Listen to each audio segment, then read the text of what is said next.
آپ حضرات کے سامنے پیش کروں گا۔ دعا فرماؤ حق جل شانہ شرح صدر کے ساتھ عرض کرنے کی، آپ کو سننے کی، اس کے بعد مجھے اور آپ کو اس پر صحیح یقین کے ساتھ عمل کرنے کی توفیق عطا فرمائے۔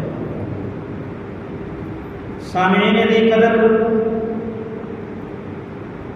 تقویٰ کے حاصل ہونے کا ایک ذریعہ روزے ہیں۔ رمضان المبارک کے مہینہ میں ہم نے روزے رکھے، یقیناً ہر روزے دار کو اس کی صلاحیت کے مطابق ضرور تقویٰ حاصل ہوا ہوگا۔ رمضان المبارک کا مہینہ چلا گیا، لیکن روزوں کا حکم اب بھی باقی ہے۔ میرے پیارے حبیب صلی اللہ علیہ وسلم کی سنت ہے کہ آقا مدنی صلی اللہ علیہ وسلم ایام 20 یعنی 13، 14، 15 کے روزے رکھا کرتے تھے۔ آپ صلی اللہ علیہ وسلم کا معمول تھا پیر اور بدھ کے دن روزہ رکھا کرتے تھے۔ آج بھی مسجد نبوی کے اندر ہر پیر کو اور بدھ کو افطار کے لیے دسترخوان سجتا ہے، جو امت مسلمہ کو یہ ترغیب دیتا ہے کہ روزے صرف رمضان مبارک کے ساتھ خاص نہیں ہیں، بلکہ پورا سال روزے رکھنا نبی علیہ الصلوۃ والسلام کی سنت ہے۔ اس لیے جتنی اللہ رب العزت کی ذات نے طاقت دی ہے، صلاحیت دی ہے، اس صلاحیت کے مطابق جتنا ہو سکے آپ روزے رکھا کریں۔ انشاءاللہ ان روزوں کی وجہ سے تقویٰ ضرور حاصل ہو جائے گا۔ اور دوسرا طریقہ جو اللہ رب العزت کی ذات نے اپنے کلام پاک کے اندر ارشاد فرمایا، اللہ فرماتے ہیں یا ایھا الذین آمنوا اتقوا اللہ حق تقاتہ، اے ایمان والو تم اللہ رب العزت کی ذات سے ڈرو جس طرح اس سے ڈرنے کا حق ہے، یعنی تم تقویٰ حاصل کرو جس طرح تقویٰ حاصل کرنے کا حق ہے۔ مفسرین نے فرمایا، جو اللہ کی ذات نے فرمایا ہے واتقوا اللہ، اس تقویٰ سے مراد تقوی کا تقوی کا جو پہلا درجہ ہے وہ ہے یعنی کفر کو چھوڑ کر دائرہ اسلام کے اندر داخل ہو جانا، اور جو فرمایا حق تقاتہ، اس تقویٰ سے مراد تقوی کا دوسرا درجہ ہے یعنی تقویٰ عن المعصیات، معصیتوں کو چھوڑ کر جو اللہ رب العزت کے احکام ہیں ان پر عمل کرتے چلے جانا۔ اس کا نام شریعت کی اصطلاح میں استقامت کہتے ہیں۔ میں نے استقامت پر میرے بھائیوں بڑی تفصیل سے بات کی ہے۔ اللہ رب العزت کی ذات نے جتنے اعمال کرنے کی توفیق دی ہے، تسلسل کے ساتھ ان کو کرتے چلے جانا۔ جو شخص استقامت کے ساتھ اعمال کرتے چلے جاتا ہے، گناہوں کو چھوڑتا چلے جاتا ہے، اللہ رب العزت کی ذات اس کو تقویٰ عطا فرما دیتی ہے۔ اور تقوی کا تیسرا ذریعہ اللہ کی ذات نے قرآن کریم کے اندر ارشاد فرمایا، یا ایھا الذین آمنوا اتقوا اللہ ولتنظر نفس ما قدمت لغد، اے ایمان والو تم اللہ رب العزت کی ذات سے ڈرو، اور ہر انسان کو چاہیے کہ وہ سوچے اس نے کل قیامت والے دن کے لیے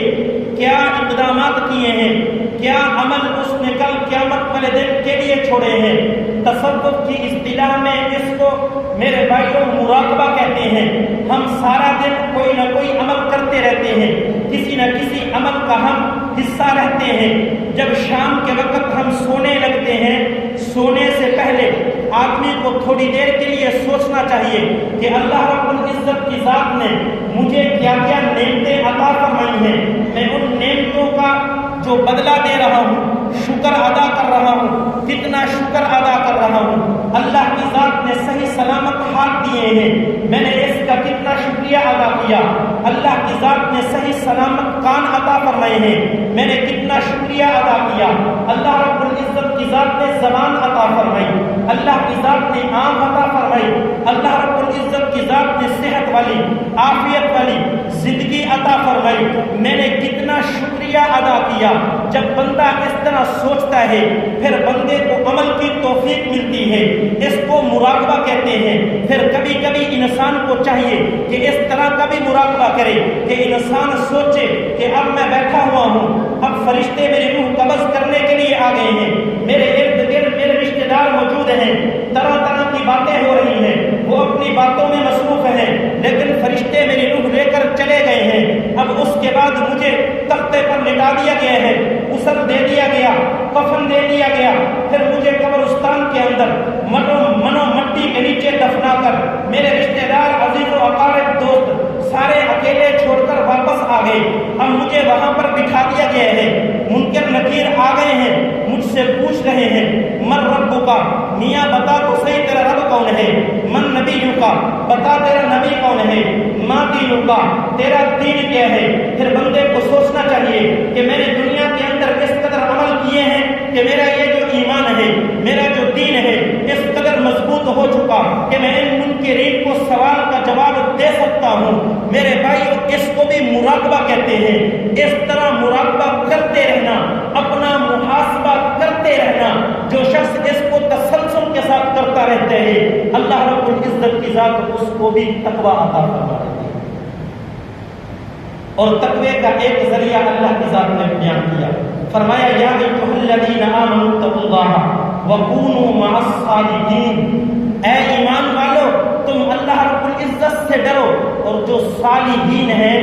نیک لوگ ہیں، تم ان کی صحبت اختیار کرو۔ محدثین نے فرمایا، مفسرین نے فرمایا، تقوی کا سب سے بڑا حصول جو ہے وہ اسی سے حاصل ہوتا ہے کہ بندہ اولیاء اللہ کی صحبت اختیار کر لے۔ جب بندہ اولیاء اللہ کی صحبت اختیار کر لیتا ہے، تقوی کے حصول کے جتنے بھی اعمال ہیں اللہ رب العزت کی ذات ان اعمال کی توفیق عطا فرما دیتی ہے۔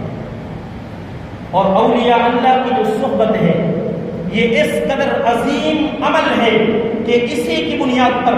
اللہ رب العزت کی ذات بندے کو مرتبہ عطا فرماتے ہیں، اللہ کو اللہ کی ذات مقامات عطا فرماتے ہیں۔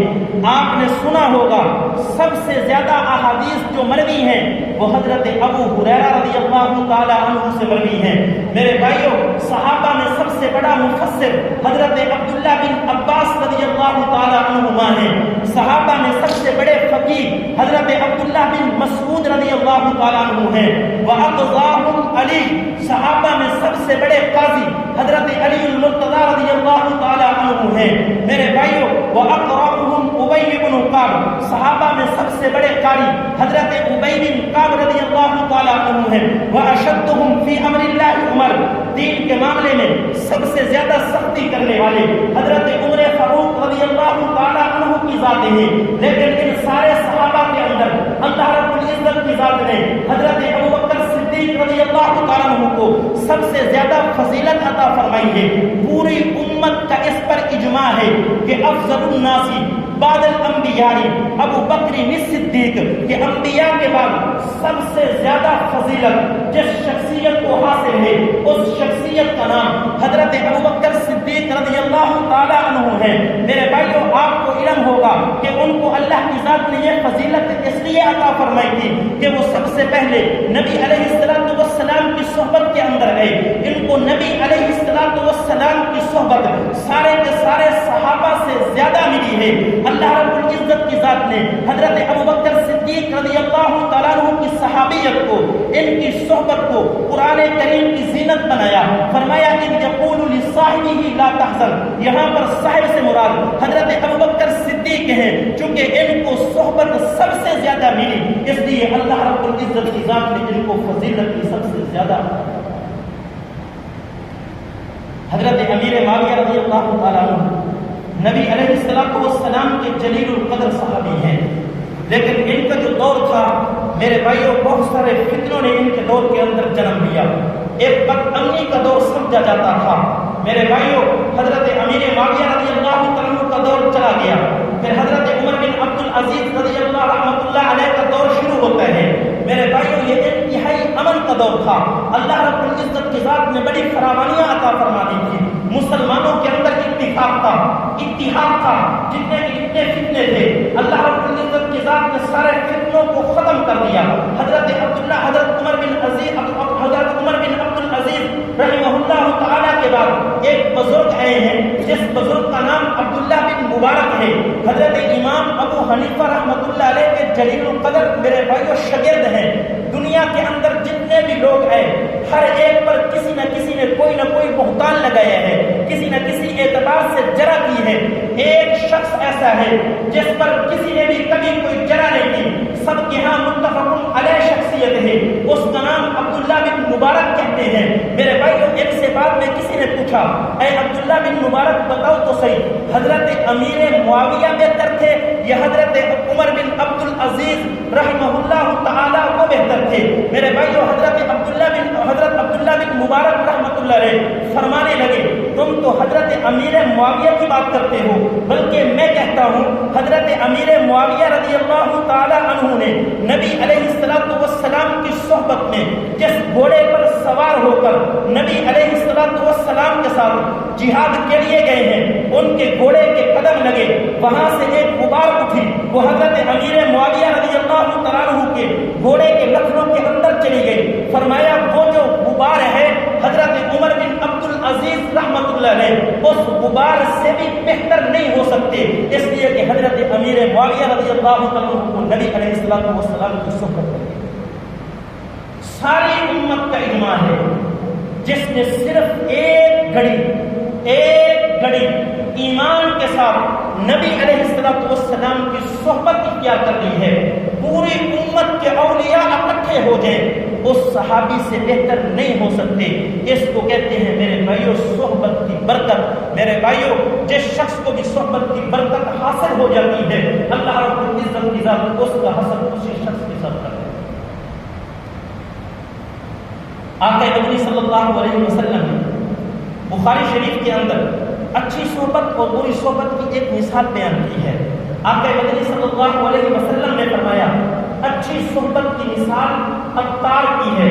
عطار کہتے ہیں دیگر فروش کرنے والے کو۔ فرمایا ایک شخص اگر عطار کی دکان پہ جاتا ہے پہلی بات تو یہ ہے وہ عطار اپنی شیشی سے تھوڑی سی خوشبو نکالے گا،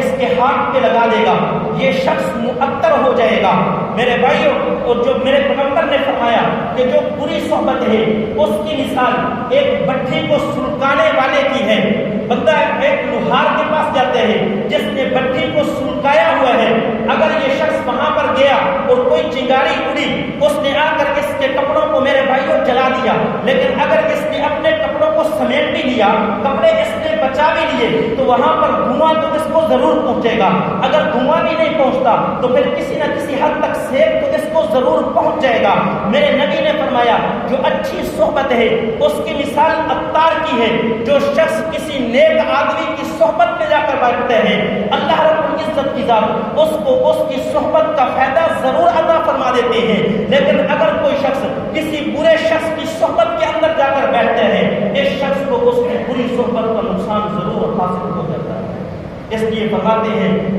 اچھی صحبت بندے کو اچھا بنا دیتی ہے اور جو بری صحبت ہے وہ انسان کو برا بنا کے رکھتی ہے۔ بخاری شریف کے اندر بھی ایک حدیث ہے، آقا مدنی صلی اللہ علیہ وسلم نے فرمایا فرشتے جو ذکر کی مجلسیں لگتی ہیں ان کو گلی کوچوں کے اندر چکر لگا کر تلاش کرتے رہتے ہیں۔ اگر کسی جگہ پر کوئی ذکر کی مجلس لگی ہوتی ہے، اللہ کا ذکر ہو رہا ہوتا ہے، اللہ کی بات ہو رہی ہوتی ہے، یہ فرشتے وہاں آ کر بیٹھ جاتے ہیں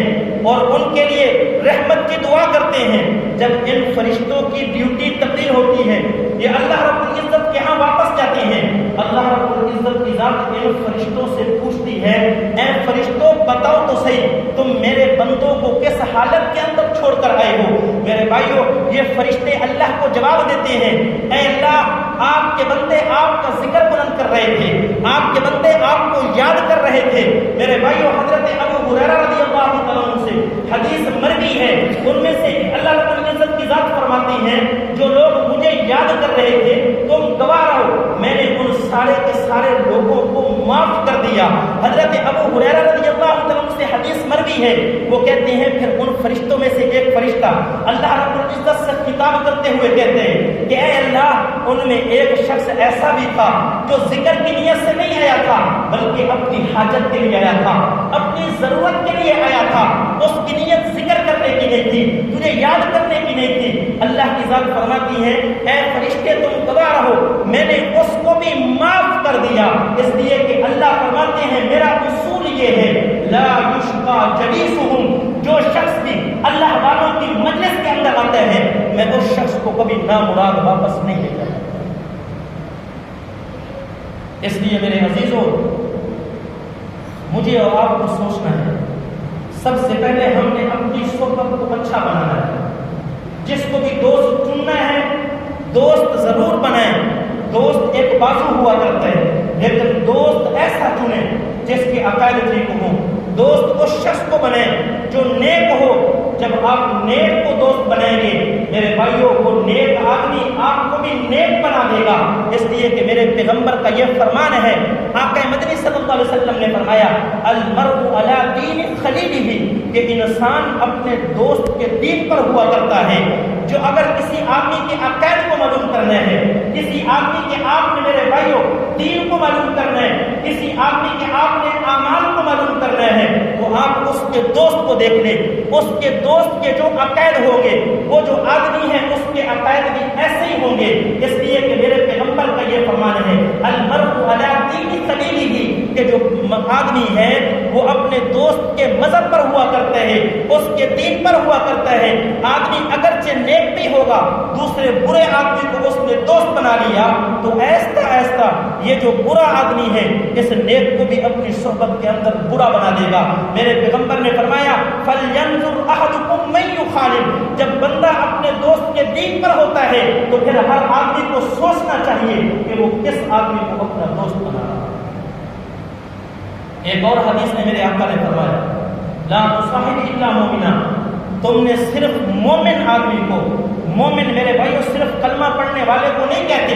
مومن اسے کہتے ہیں جو ایمان لے کر آیا ہو اور پھر جو ایمان کے تقاضے ہیں ان تقاضوں کو پورا کر رہا ہو، یعنی پورا اللہ والا، اس کو مومن کہا جاتا ہے۔ میرے نبی نے فرمایا لا تصاحب الا مومنا، تم نے کسی کو ساتھی نہیں بنانا، دوست نہیں بنانا، صرف اور صرف تم نے ایک مومن کو دوست بنانا ہے، اس لیے کہ اگر مومن ہوگا تو تمہیں بھی مومن بناؤ۔ اور حدیث کے دوسرے ٹکڑے میں میرے پیغمبر نے ارشاد فرمایا کہ لا یاکل طعام، تمہارا کھانا کوئی شخص نہ کھائے الا تقی، جو شخص متقی ہے، تمہارے دسترخوان پر صرف متقی ہے۔ وجہ اس کی علماء نے یہ لکھی، محدثین نے یہ لکھی کہ اگر کوئی فاسق اور فاجر آپ کے دسترخوان سے کھانا کھا رہا ہے پھر اسی کھانے سے اس کے اندر ایک طاقت آئے گی، اسی کھانے کی طاقت کی وجہ سے وہ برائی کرے گا، برائی کے اندر آگے بڑھے گا، آپ اس کی برائی کے اندر ایک تو معاون ثابت ہوئے اس لیے کہ آپ نے بدکار کو کھانا کھلایا ہے، اور دوسرا یہ کہ جب آپ کے دسترخوان پر کوئی برا شخص آئے گا اس سے آپ کی پہچان ہوگی کہ آپ بھی برے ہیں۔ اگر آپ اچھے ہوتے، آپ کے دوست، آپ کے احباب آپ کے دسترخوان پر کھانا کھانے والے وہ بھی اچھے ہوتے، جب آپ کے دسترخوان پر برے لوگ آئے ہوئے ہیں اس سے پتہ چل رہا ہے کہ تمہاری جو صحبت ہے وہ اچھی نہیں، تم بھی کوئی اچھے آدمی نہیں۔ اس لیے میرے بھائیوں اپنی صحبت کو اچھا کرو، اپنی اولاد کی صحبت کو اچھا کرو۔ آپ نے دیکھا ہوگا جن گھروں کا ماحول اچھا ہوتا ہے، تلاوت قرآن کرنے کا ہوتا ہے، نماز کا ہوتا ہے، یہ جو چھوٹے چھوٹے بچے ہوتے ہیں یہ اس سے بڑا اثر حاصل کرتے ہیں۔ آپ نے ان کو دیکھا ہوگا وہ بازار کے اندر چل رہے ہوں گے، ان کی زبان سے کوئی نہ کوئی قرآن کی آیت نکلے گی، آپ ان کو دیکھیں گے نماز کا وقت نہیں ہے، انہوں نے ایک مصلی بچھایا ہوا ہوگا، اس کے اوپر نماز کی آیتیں کر رہے ہوں گے، نماز پڑھنے کی حیت بنا رہے ہوں گے، کوشش کر رہے ہوں گے۔ یہ پتہ چل رہا ہے کہ صحبت اچھی ہے، لیکن جن گھروں کی صحبت اچھی نہیں ہوتی، جہاں گانے بجانے ہوتے ہیں، جہاں ٹی وی اور میرے بھائیوں جہاں ٹی وی اور کیبل ہوتی ہے ہر وقت گانے بجتے رہتے ہیں، آپ بازار کے اندر دیکھیں گے اس بچے کی زبان سے جب بھی کوئی لفظ نکلے گا، قرآن کا لفظ نہیں، کوئی نہ کوئی گانا نکلے گا، کوئی نہ کوئی ڈائلاگ نکلے گا، تو کسی نہ کسی ہیرو پہ نکلے گا۔ اللہ اور رسول کی بات اس کے میرے بھائیوں زبان سے نہیں نکلے گی۔ جب آذان ہوگی میرے بھائیوں وہ نماز کی طرف نہیں آئے گا، جس کام کے اندر مصروف ہے اسی میں رہے گا، اس لیے کہ اس کو جو صحبت ملی ہے وہ صحبت اس کو اچھی نہیں۔